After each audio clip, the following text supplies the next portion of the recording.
This is the Bahamas Tonight, the Northern Edition. Good evening, all. I'm Shashina Roll. As always, it is so great to have you with us.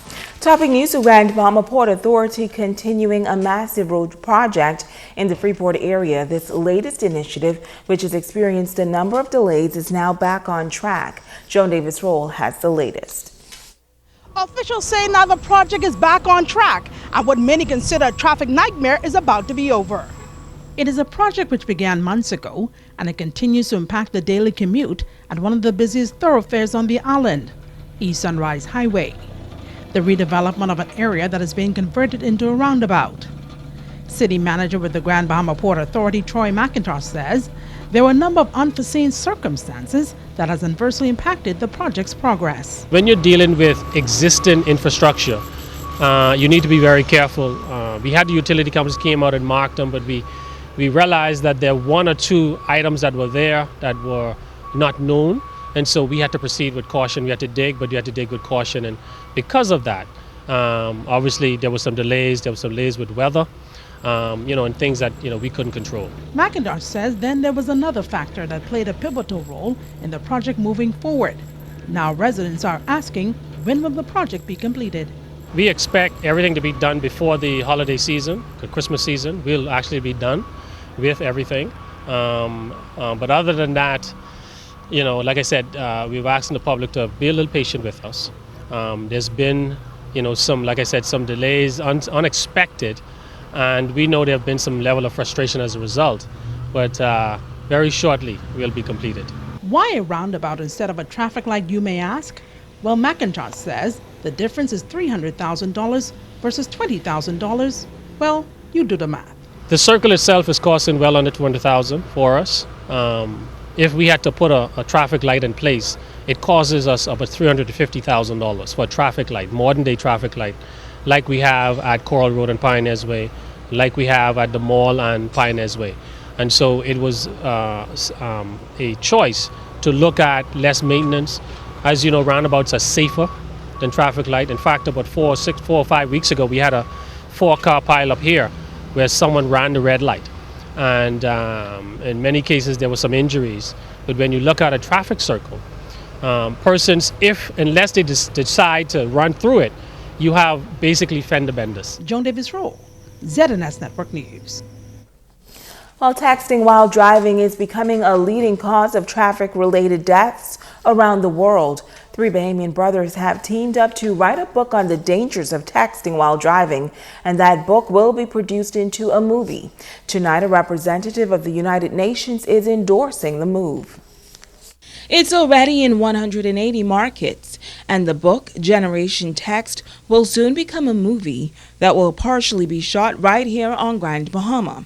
As officials express optimism about the possibilities this opportunity will bring, lending its support to the message of the dangers of texting and driving is the United Nations. We began to study and found out that texting and driving not only affects just the next generation, because when a seed is given and a child is born, you expect that child to produce grandchildren, procreation, amen? Not abortion, but procreation. And then you move there into the next generation and the next generation. But unfortunately, sometimes through technology and different things that we have created, it brings harm to the next generation. He says the study revealed that many harm has been done to the humanitarian aspect of life as well as the economic standards. Out of 244 nations, the average is 2.5 to 2.7 of the gross national product is affected.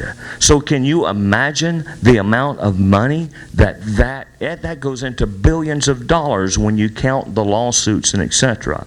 Minister of Transport and Aviation Gladys Hannah Martin agrees and says that there is one damage that texting and driving can cause that is irrevocable. As you've heard, this kind of thing has numerous layers of cost. There's an economic cost, there is a public health sector cost, the cost of your public health system, and then there is the intangible. It is the quality of life issue in terms of grief. of losing someone you love. And you heard Mr. Lipsky speaking about his nephew. You can't put a cost on that, and that is probably a lifelong cost. Dr. Scott says Bahamians everywhere should be excited about this film. One of our NGO branches reported about your prevention efforts to help control human casualties.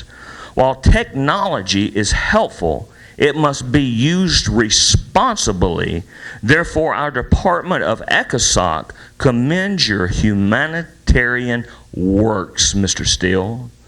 Isn't this amazing? From the United Nations, only 3 movies have ever been endorsed by the United Nations, and Generation Tex is one of them. Give it up for your Bahamian brother right here, okay? Well, 10 persons could find themselves on the unemployment line as the owner of a car company struggles to recover from a string of robberies. Tonight, he is appealing to the public to stop purchasing stolen goods. It's a vexing situation for business owner Darren Cooper of D's Car Rental. His car rental agency on Pioneers Way and the car care center near the airport road collectively have been hit by thieves approximately 17 times for the year, totaling thousands of dollars worth of damage and loss. January 12th, the holiday, our new holiday, we got called 19 batteries stolen out of cars at our car care center. And the majority has been batteries, but this particular time on Tuesday, our car care center was breaking into, and the damages that was done there was unbelievable.